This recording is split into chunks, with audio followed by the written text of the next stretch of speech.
나는 40년 동안 시어머니의 하녀였다. 저는 올해로 결혼 40주년을 맞이한 정미숙입니다.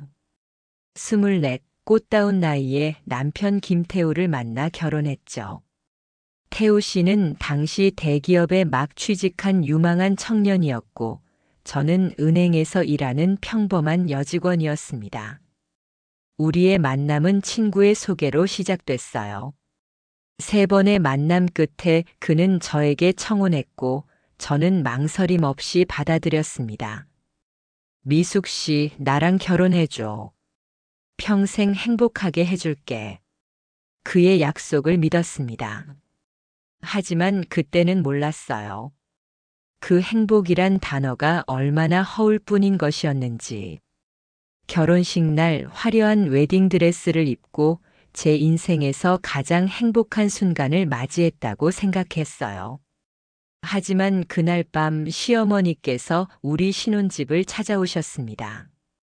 그리고 던진 한마디. 우리 아들을 잘 받들어 모셔라. 그리고 내일부터는 우리 집에 와서 살도록 해.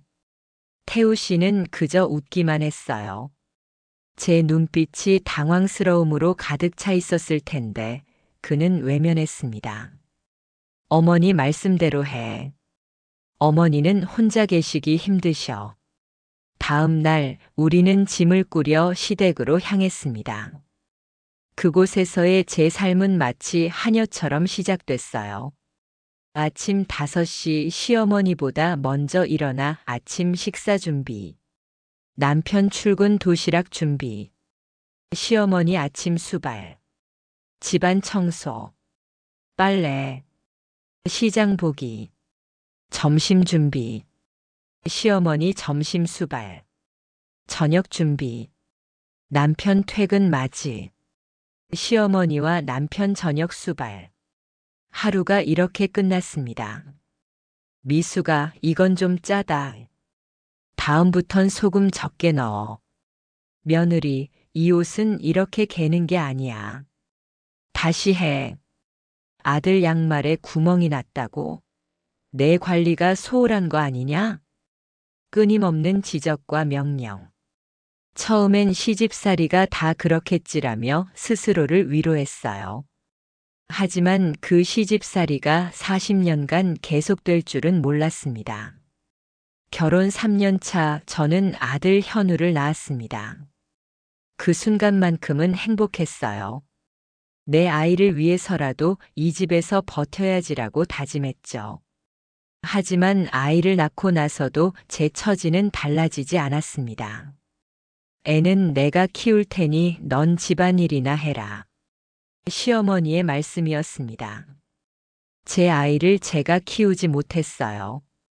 모유 수유할 때만 아이를 안을 수 있었죠. 현우는 자라면서 저보다 할머니를 더 따랐습니다. 그럴 수밖에 없었겠죠. 할머니가 항상 곁에 있었으니까요. 남편 태우 씨는 점점 출세했습니다. 대기업 부장, 이사, 그리고 마침내 전무까지 올랐어요. 하지만 집에서의 그는 언제나 엄마 아들이었습니다.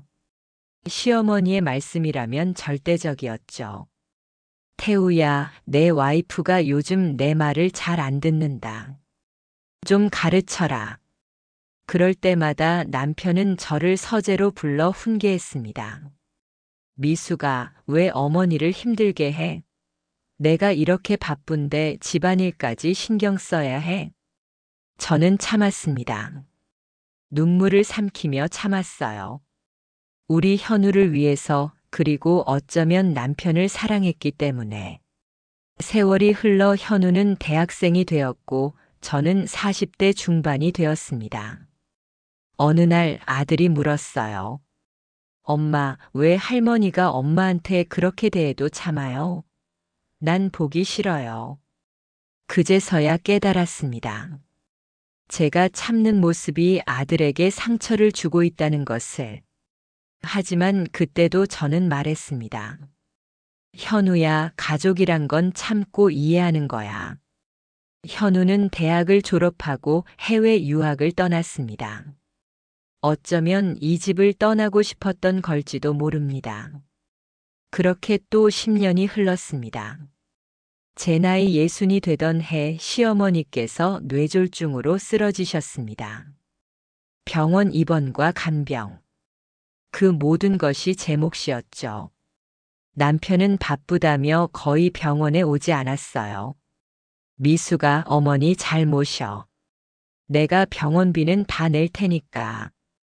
그뿐이었습니다. 3개월간의 간병 끝에 시어머니는 돌아가셨어요. 40년 동안 저를 괴롭히셨지만 돌아가시는 순간엔 왠지 모를 슬픔이 밀려왔습니다. 장례를 치르고 한 달 후 저는 남편의 서재를 정리하게 되었습니다. 평소엔 들어가지 못하게 하던 곳이었어요. 서류들을 정리하던 중 한 서랍 깊숙이 보관된 통장 하나를 발견했습니다. 그것은 비밀 계좌였습니다. 통장을 펼쳐보니 매달 정기적으로 입금된 거액이 눈에 들어왔어요. 입금자명은 김영주. 40년간 한 번도 들어본 적 없는 이름이었습니다.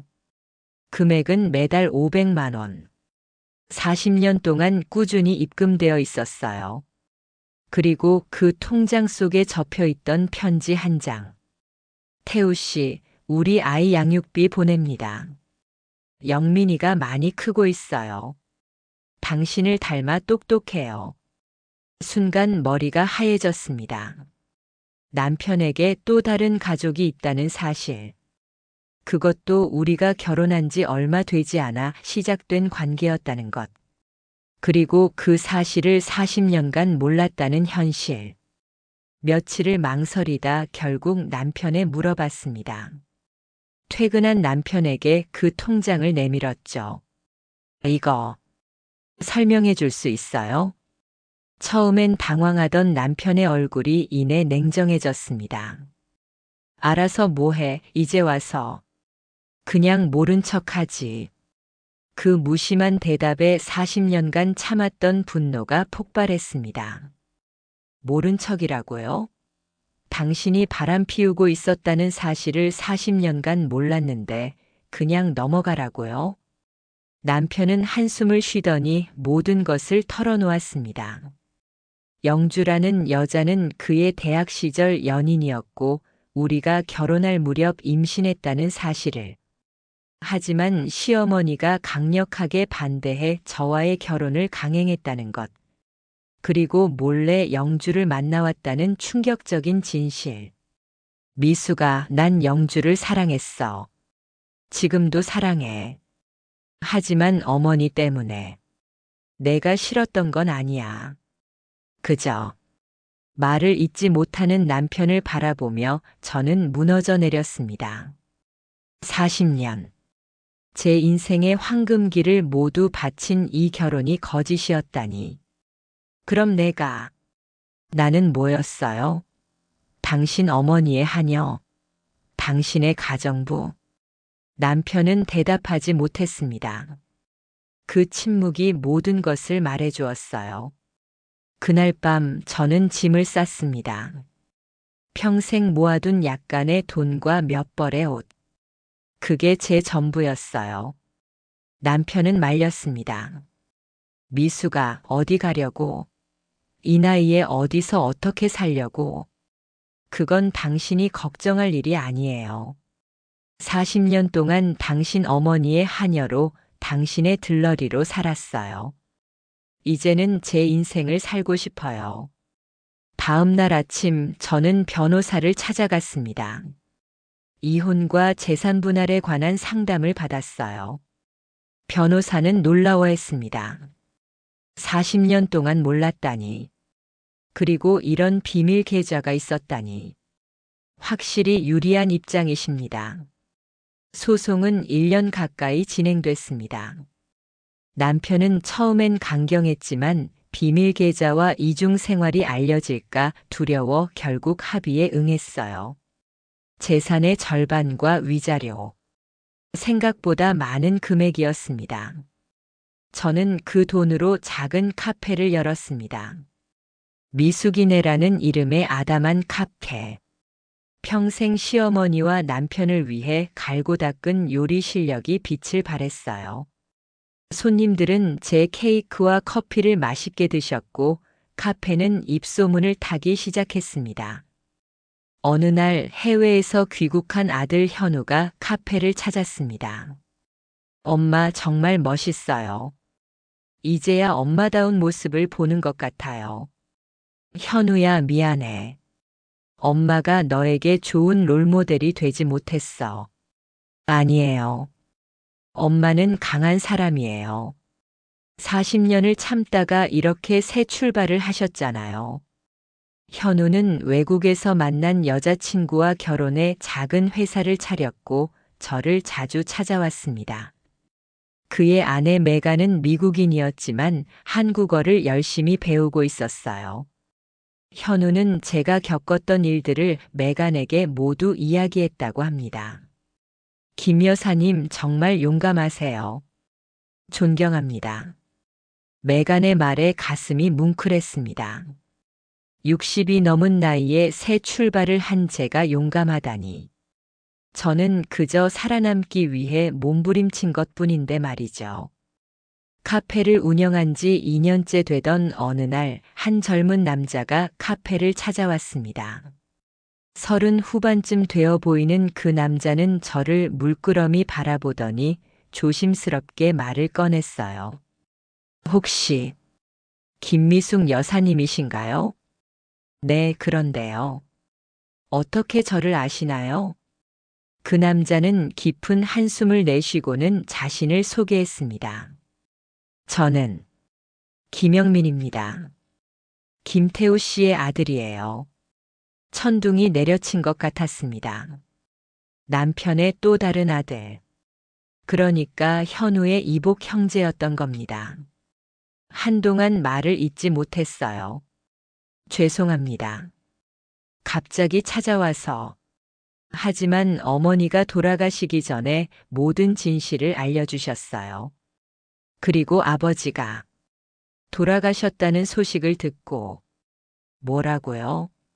태우 씨가 돌아가셨다고요? 영민은 놀란 표정으로 저를 바라봤습니다. 모르셨어요? 3개월 전에 심장마비로. 저는 망연자실했습니다. 이혼 후에는 태우 씨와 연락을 끊고 살았기에 그의 죽음마저 모르고 있었던 겁니다. 저는 알려드리러 왔어요. 그리고 사과하러 왔습니다. 어머니와 아버지가 김 여사님께 큰 상처를 드렸다는 것을 알게 되었어요. 영민은 눈물을 머금은 채 제게 고개를 숙였습니다. 저는 그를 바라보며 이상한 감정이 몰려왔어요. 미움? 연민? 그것도 아닌 것 같았습니다. 그저 허탈함. 앉으세요. 커피라도 한잔 할래요? 영민과의 만남 이후 저는 현우에게 그 사실을 알렸습니다. 처음엔 충격에 휩싸인 현우였지만 이내 형을 만나보고 싶다고 했어요. 두 사람의 만남은 어색했지만 서로를 알아가려는 노력이 느껴졌습니다. 놀랍게도 두 사람은 많은 공통점이 있었어요. 같은 대학을 나왔고 둘 다 경영학을 전공했으며 심지어 취미도 비슷했습니다. 유전자란 게 정말 신기하네요, 어머니. 현우가 말했습니다. 그 말에 저는 쓴웃음을 지었어요. 현우는 태우 씨의 아들이 아니었으니까요. 네, 이것이 제가 그토록 오랜 세월 간직해온 또 하나의 비밀이었습니다. 결혼 초기 남편의 냉대와 시어머니의 학대 속에서 저는 우연히 대학 선배를 만났고 그렇게 현우가 태어났어요. 하지만 그 사실을 아무도 모르게 했습니다. 당시에는 그럴 수밖에 없었어요. 아마 태우 씨도 의심했을지 모르지만 그 역시 비밀이 있었기에 모른 척했던 걸까요? 현우야, 나중에 엄마한테 물어볼 게 있어. 두 사람이 카페를 나간 뒤 저는 혼자 남아 과거를 돌아봤습니다. 우리 모두 비밀을 안고 살아왔던 거죠. 태우 씨, 그리고 어쩌면 시어머니까지도. 어느 날 영민이 자신의 어머니 김영주 씨를 데리고 카페를 찾아왔습니다. 처음엔 거부감이 들었지만 그녀의 얼굴에 묻어나는 세월의 흔적과 고단함이 저와 다르지 않다는 것을 알 수 있었어요. 미숙 씨, 이렇게 만나게 되어 죄송해요. 영주 씨가 떨리는 목소리로 말했습니다. 저도 처음엔 당신을 원망했어요. 하지만 이제는 우리 모두 태우 씨와 그의 어머니에게 속았다는 생각이 들어요. 영주 씨는 자신의 이야기를 들려주었습니다. 태우 씨가 자신과 결혼하겠다고 약속했지만 갑자기 저와 결혼한 것, 그럼에도 자신을 버리지 못해 이중 생활을 했던 것, 그리고 시어머니가 모든 것을 알고도 그 상황을 조종했다는 충격적인 사실까지. 태우 어머니는 자신의 아들이 완벽한 가정을 이루길 원했어요. 그래서 나를 뒤에서 경제적으로 지원하면서도 미숙 씨가 집을 나가지 못하도록 억압했던 거예요. 모든 것이 명확해졌습니다. 시어머니의 저에 대한 학대는 제가 집을 떠나지 못하게 하려는 일종의 통제였던 거죠. 그리고 태우 씨는 그저 어머니의 말을 거역하지 못하는 나약한 아들이었을 뿐. 우리 모두 피해자인지도 모르겠네요. 제가 말했습니다. 영주 씨와 저는 그날 많은 이야기를 나눴어요. 그리고 서로의 상처를 이해하게 되었습니다. 시간이 흘러 카페 미숙이네는 체인점으로 확장되었습니다. 현우와 영민이 경영을 도왔고 저는 총괄 역할을 맡았어요. 영주 씨는 자신의 요리 실력을 살려 새로운 메뉴 개발에 참여했습니다. 우리는 이상한 형태의 가족이 되었어요. 혈연으로는 연결되지 않았지만 상처와 용서로 맺어진 가족. 카페 확장 1주년 기념일에 우리는 작은 파티를 열었습니다. 그 자리에서 현우가 충격적인 고백을 했어요. 사실, 저는 아버지가 아니라는 사실을 알고 있었어요. 모두가 놀란 가운데 현우는 계속 말을 이어갔습니다. 고등학생 때 우연히 엄마의 일기장을 봤어요. 그때 알게 됐죠. 하지만 엄마가 그토록 희생하며 가정을 지키는 모습을 보면서 저도 비밀을 지키기로 했어요. 저는 눈물이 왈칵 쏟아졌습니다. 제 아들은 이미 모든 것을 알고 있었던 거예요. 현우야, 미안해. 아니에요, 엄마. 오히려 고마워요. 그 상황에서도 저를 지키려고 노력해 주셔서. 그날 밤 우리는 모든 비밀과 아픔을 내려놓고 새로운 시작을 다짐했습니다. 이제 저는 이른을 바라보는 나이가 되었습니다. 인생의 절반 이상을 시어머니의 하녀처럼 살았지만 나머지 시간은 제 자신을 위해 살기로 했어요. 카페는 전국적인 체인이 되었고 미숙이네라는 이름은 많은 사람들에게 알려졌습니다. 현우와 메가는 쌍둥이 아이를 낳았고 영민도 결혼해 아들을 얻었어요. 저는 행복한 할머니가 되었습니다. 지금 저는 해변가 작은 마을에 집을 마련해 평화롭게 살고 있습니다. 아침마다 바다를 바라보며 명상을 하고 주말이면 손주들이 놀러와 집안을 시끌벅적하게 만들어요. 가끔은 과거를 돌아보며 그때 왜 참았을까 하는 생각이 들기도 합니다. 하지만 후회하지는 않아요. 그 시간들이 있었기에 지금의 제가 있으니까요. 인생은 참 아이러니합니다. 40년 동안 시어머니의 하녀처럼 살았지만 남편의 비밀 계좌를 발견한 그 순간이 제 인생의 전환점이 되었으니까요. 때로는 가장 큰 상처가 가장 큰 변화의 시작이 되기도 하는 것 같습니다. 여러분 자신의 인생을 스스로 선택하세요. 언제든 새로운 시작은 가능합니다. 60세가 넘어서도, 아니 80세가 넘어서도 말이에요. 우리의 인생은 마지막 숨을 내쉬는 그 순간까지 계속되니까요. 이것으로 제 이야기를 마칩니다. 들어주셔서 감사합니다.